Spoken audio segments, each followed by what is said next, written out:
Ngazi TV, la chaîne du futur, la chaîne du savoir, la chaîne où il faut être. Bon, de quoi allons-nous parler aujourd'hui? Nous allons parler de métissage encore, hein, suite à ma vidéo d'hier, hein, que j'ai sortie hier sur le métissage en France. Donc ensuite, j'ai surfé un peu sur YouTube, je suis tombé sur une vidéo de Kentra, Kentra Actu, hein. Ceux qui connaissent pas, anciennement, qui avait une chaîne Kentra Show, 150 000 abonnés. Donc lui, on l'a étiqueté, enfin c'est même pas étiqueté, il est pro-soralien, mais on l'a étiqueté en tant qu'antisémite, hein. Bon, il appartiendra à chacun de déterminer et de dire s'il l'est vraiment ou pas, hein. Donc pour moi, il n'est pas spécialement antisémite, même s'il a quelques petits propos borderline, rien de bien méchant. Bon, ça reste mon propre avis. Ensuite, pourquoi je voulais rebondir sur cette vidéo, c'est que tout simplement, dans sa vidéo, il parle de Thaïs Descuffon. Thaïs Descuffon qui a donné une interview à Verob, hein, aussi un gros youtubeur qui a l'habitude d'interviewer beaucoup de personnes. Et Verob lui pose une question très intéressante. À un moment, il lui demande mais est-ce que toi, tu pourrais te. Thaïs Descuffon, toi, tu nous dis que tu n'es pas raciste, etc. Mais est-ce que tu pourrais te mettre avec un noir ou un arabe? Je dis bah non, bien évidemment que non. Bah, Rob lui demande mais pourquoi? Bah rien, juste c'est pas trop mon style quoi. Moi je préfère les blancs comme moi quoi. Ah, bon d'accord. Alors ça, ce genre de réponse, ça passe pour tous les navets imbéciles qui ne connaissent rien à la vie.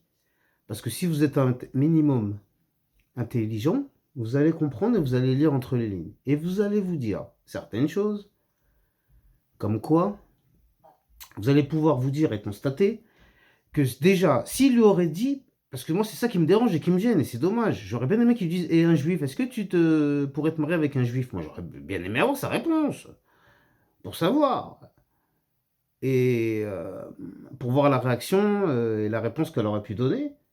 Et malheureusement, il lui a pas posé cette question. Et ça, c'était vraiment une question pertinente pour moi, pour pouvoir piéger les personnes à leur propre piège. Et ensuite, je vais vous dire un truc. Elle dit dans l'interview qu'elle donne, oui, non, elle justifie ses propos en disant elle préférait se marier ou s'accoupler avec quelqu'un qui lui ressemble. Bon, d'accord, ok.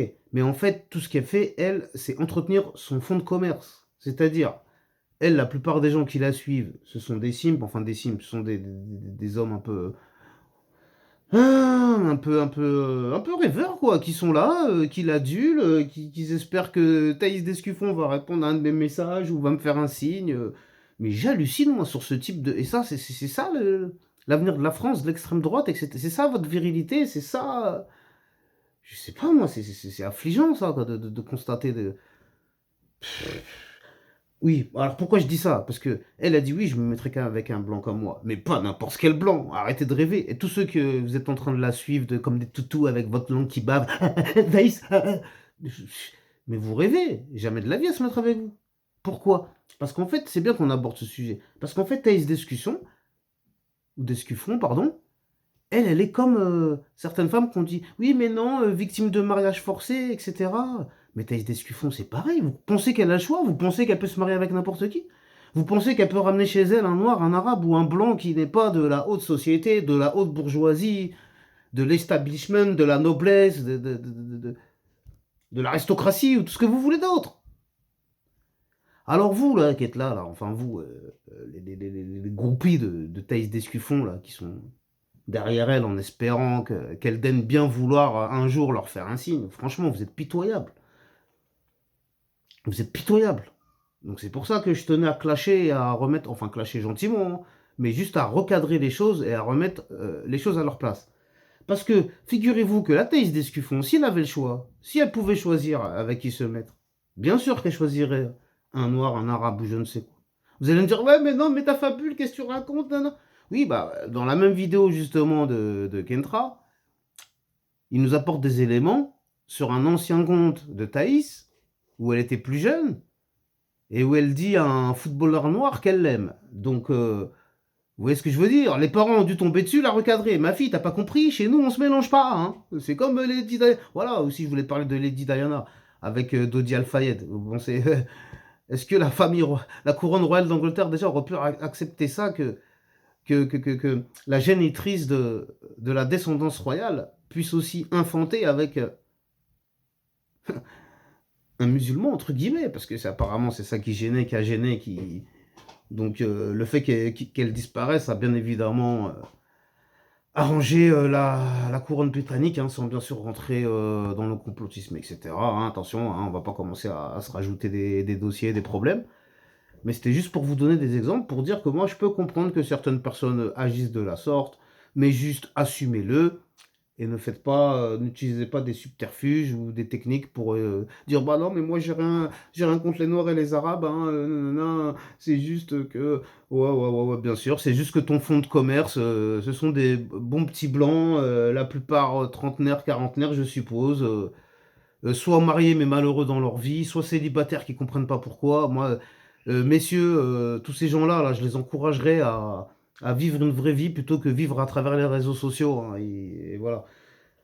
Bon, bref, allez, on va arrêter de parler de cette madame maintenant.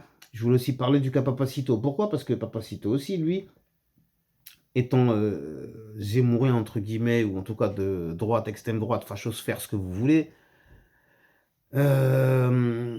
lui, par contre, il a décidé de se métiser, enfin de se métiser, je ne sais pas, parce que je crois qu'il n'a pas d'enfant, mais à ma connaissance, ses deux précédents mariages, c'était avec deux Congolaises, en tout cas deux Africaines, de confession chrétienne, hein, je vous rassure, hein, pour ceux qui qui se diraient qu'est-ce qu'il fait Papacito. Mais bon, ça aussi, ça me fait rire, parce qu'on prend Papacito pour donner, on essaie de nous transformer dans une espèce de figure identitaire de droite, alors que lui-même est originaire d'Espagne, que sa femme est congolaise, ou d'origine congolaise. Donc après, quand on nous dit les étrangers partez, faut qu'on reste tranquille, toi aussi, Papacito, t'en fais partie des étrangers, quand on te l'a pas dit, ou au cas où tu l'aurais pas remarqué, quoi. Donc oui, alors certains comme Kentra pointent certaines incohérences à ce niveau-là, et qui disent, bon, Papacito, t'es là pour revendiquer la suprématie blanche, etc. Et puis finalement, tu vas te mélanger avec une noire. Pourquoi pas, ouais. Bon après, Papacito il défend ses arguments en disant qu'il n'y a plus de femmes valables, dociles, solides, affectives, fortes en France. Non, il n'arrive pas de trouver de françaises. Bon, après moi je peux le croire, hein, Papacito, hein, parce que les valeurs elles se perdent de plus en plus. Bon après, ça m'étonne un peu qu'un gaillard comme lui n'ait pas trouvé chaussure à son pied en France. Bon après, hein, je vais pas juger, ça peut arriver à tout le monde. Mais après, les goûts, les couleurs, ou peut-être qu'il justifie juste ça en disant moi je préfère les noirs, mais il peut pas le dire. Alors il dit bon bah pour la peine, au pire, je vais dire que les femmes françaises c'est des relous. Et puis voilà, de toute façon, tout le monde sait que les femmes françaises sont des relous. Donc... Et en plus, ça va bien vendre, ça va bien faire. Donc ouais, aussi, pourquoi pas. Moi je l'en veux pas particulièrement, Papacito, de s'être mis avec une noire. Chacun il fait ce qu'il veut. Il peut se mettre avec une juive, une française. D'ailleurs, je tenais à donner une précision. Parce que qu'on n'essaie pas de me dire ou de faire croire que je suis antisémite ou quoi que ce soit. Moi, personnellement, je vous le dis tout de suite. Même une juive, j'aurais pu me marier avec. Alors que je suis musulman. Mais je vais vous expliquer pourquoi. Tout simplement parce que religieusement parlant, ça nous est autorisé. Un homme musulman peut se marier soit avec une musulmane, une chrétienne ou une juive, tant qu'elle n'est pas athée. Donc, l'affaire, elle est vite fait conclue. Donc, qu'est-ce que je voulais que je vous dise, moi? Bon, même si c'est un peu différent pour la femme musulmane, hein, et qui, elle, la femme musulmane, doit normalement obligatoirement se marier avec un homme musulman, et tout ça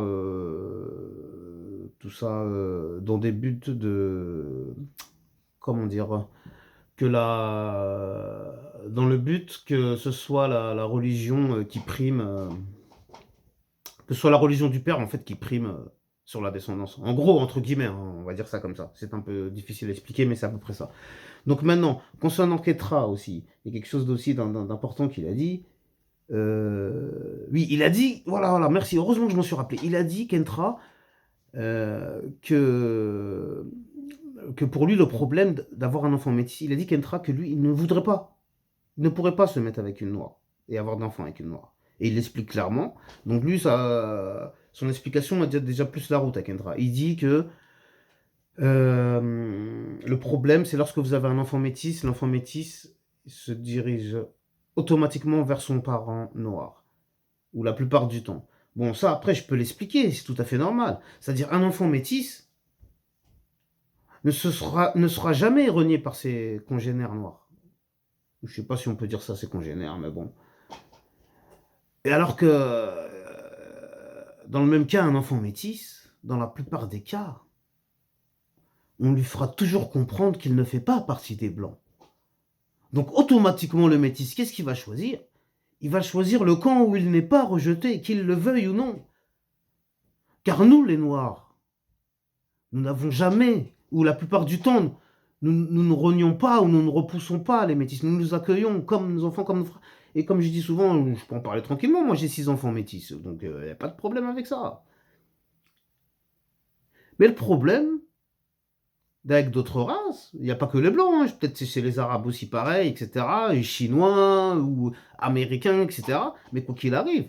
Mais du côté blanc, vous allez toujours être un peu écarté, comme si vous étiez un intrus, comme si, bah tiens, je vais vous donner par exemple une anecdote sur Booba le rappeur, qui me revient en tête, une anecdote qu'il a donnée lui-même à TPMP, où il disait que quelque chose qui l'avait marqué, choqué lorsqu'il était petit, son grand-père du côté de sa mère, donc lui, vous savez, Booba, son père, il est sénégalais, et sa mère est juive.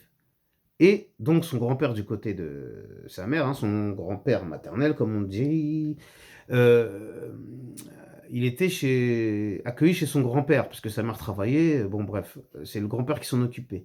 Et un jour, le concierge vient pour ramener non, c'est un ami qui vient, pardon, leur rendre visite, ou un voisin, et qui leur dit: «Ah tiens, c'est votre petit-fils, il est mignon comme tout et tout.»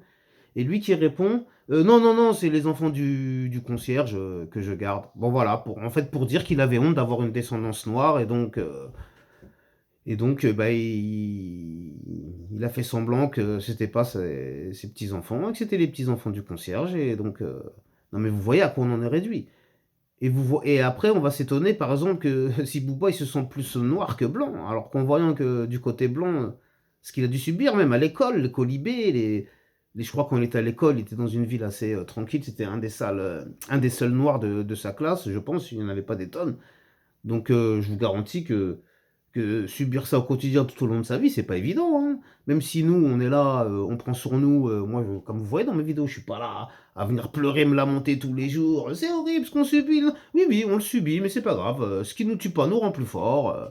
Et puis un jour ou l'autre, la tendance s'inversera, hein. En tout cas, moi, je peux le constater historiquement parlant, là, sur les 30-40 dernières années, l'évolution des Noirs à travers le monde, elle est assez, pour moi, assez satisfaisante et encourageante comparée au siècle, aux décennies précédentes, hein. Faut pas se leurrer là-dessus, hein, même s'il reste énormément de travail à faire. Donc, je pense qu'on a bien abordé le tour de la question.